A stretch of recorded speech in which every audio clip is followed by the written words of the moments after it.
तो dry farming क्या है, ड्राई लैंड फार्मिंग क्या है, रेनफेड फार्मिंग क्या है, इसको हम नेक्स्ट स्लाइड में देखते हैं। इस स्लाइड में बेसिकली हम समझेंगे कि dry farming, dry land farming और रेनफेड फार्मिंग तीनों में डिफरेंसेस क्या है, क्योंकि टेबल के फॉर्म में अगर चीज़ों को समझा जाए तो थोड़ा चीज़ें आसान हो जाती हैं समझना, ठीक है। तो basically dry farming, dry land farming और रेनफेड फार्मिंग को वार्षिक वर्षा के बिहाफ पे 3 ग्रुप में डिवाइड किया गया है। तो कुछ इंपॉर्टेंट यहाँ पे पार्टिकुलर्स लिखे हैं और उनमें क्या क्या डिफरेंसेस हैं तीनों फार्मिंग में वो समझते हैं, ठीक है। तो ड्राई फार्मिंग में जो एनुअल रेनफॉल आपको देखने को मिलती है यानी वार्षिक वर्षा, वो 750 mm से कम देखने को मिलती है। ड्राई लैंड फार्मिंग में 750 से 1150 mm जो है देखने को मिलती है। और रेनफेड फार्मिंग में 1150 mm से ज़्यादा वार्षिक वर्षा जो है वो देखने को मिलती है। Is that clear? Dry farming में क्या होता है, जो मॉइस्चर की अवेलेबिलिटी होती है वो एक्यूट शॉर्टेज होता है। एक्यूट का मतलब होता है रैपिड या फास्ट, ठीक है, मतलब बहुत जल्दी जो है मॉइस्चर जो है वो गायब हो जाता है, यानी नमी जो है वो तुरंत गायब हो जाती है। मतलब ड्राई जो हमारा क्षेत्र है या ड्राई फार्मिंग वाला जो एरिया है उसमें जो है बहुत जल्दी मॉइस्चर जो है वो गायब हो जाता है, ठीक है। तो एक्यूट शॉर्टेज देखने को मिलती है नमी की। Is that clear? Next dry land farming में, तो ड्राई लैंड जो एरिया है उसमें शॉर्टेज देखने को मिलती है लेकिन इतनी ज़्यादा रैपिड नहीं होती है।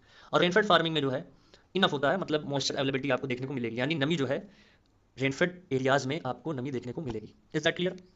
क्रॉप ग्रोइंग सीजन की बात करें तो कौन सी हम फसल को, कितने दिन वाली फसल को हम जो है ड्राई फार्मिंग में लगा सकते हैं सो दैट कि उससे प्रोडक्शन हमारा हो जाए। ऐसी फसल को हम नहीं लगा सकते जिनका जो ड्यूरेशन है वो 120 या 200 दिन का है। तो ड्राई फार्मिंग में, ड्राई फार्मिंग का जो एरिया है उसमें आपको ऐसी फसलों को लगाना है जिनकी जो अवधि है वो 75 दिन से कम है, यानी 75 डेज से कम है। मतलब 75 दिन या 75 दिन से कम में ही जो फसलें तैयार होती हैं उसको हम ड्राई फार्मिंग में उनकी ग्रोइंग करते हैं। Is that clear? Dry land farming में क्या करते हैं, 75 से 120 दिन की फसलों को आप लगा सकते हैं। रेनफेड फार्मिंग में 120 से ज़्यादा वाली फसलों को आप उगा सकते हैं, ठीक।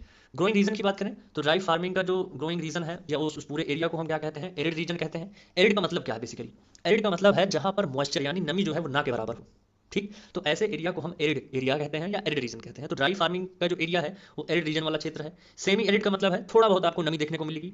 और ह्यूमिड का मतलब होता है मॉइस्चर, जहां पर आपको नमी देखने को मिले। Is that clear? नेक्स्ट है क्रॉपिंग सिस्टम। तो अगर ड्राई फार्मिंग आप कर रहे हैं, ठीक है, ड्राई फार्मिंग एरिया अगर है तो उसमें हम कौन सी क्रॉपिंग कर सकते हैं। तो ड्राई फार्मिंग में मोनोक्रॉपिंग आप कर सकते हैं, केवल एक ही फसल आप उगा सकते हैं। इंटर क्रॉपिंग आप जो है ड्राई फार्मिंग में नहीं कर सकते। ड्राई लैंड फार्मिंग में आप मोनोक्रॉपिंग कर सकते हैं, इंटर क्रॉपिंग कर सकते हैं, दोनों कर सकते हैं। रेनफेड फार्मिंग में तो मॉइस्चर की अवेलेबिलिटी की कोई दिक्कत है ही नहीं, मतलब पर्याप्त मात्रा में नमी आपको देखने को मिलेगी, तो इसमें आप इंटर क्रॉपिंग ईजिली कर सकते हैं। Is that clear?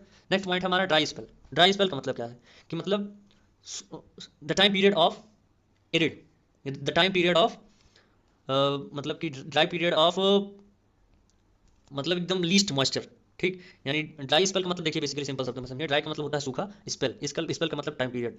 तो ड्राई का मतलब सूखा और स्पेल का मतलब टाइम पीरियड। जब टाइम पीरियड सूखा वाला जब टाइम पीरियड आए, मतलब कि जब पूरी तरीके से नमक नमी गायब हो जाती है, तो सूखा वाला मतलब पानी कितना भी हो, क्योंकि भाई हम इसमें वर्षा आपको देखने को मिल रही है 750 से कम जो है एनुअल रेनफॉल देखने को मिल रही है, तो बहुत जल्दी आपका आ जाएगा ड्राई स्पेल।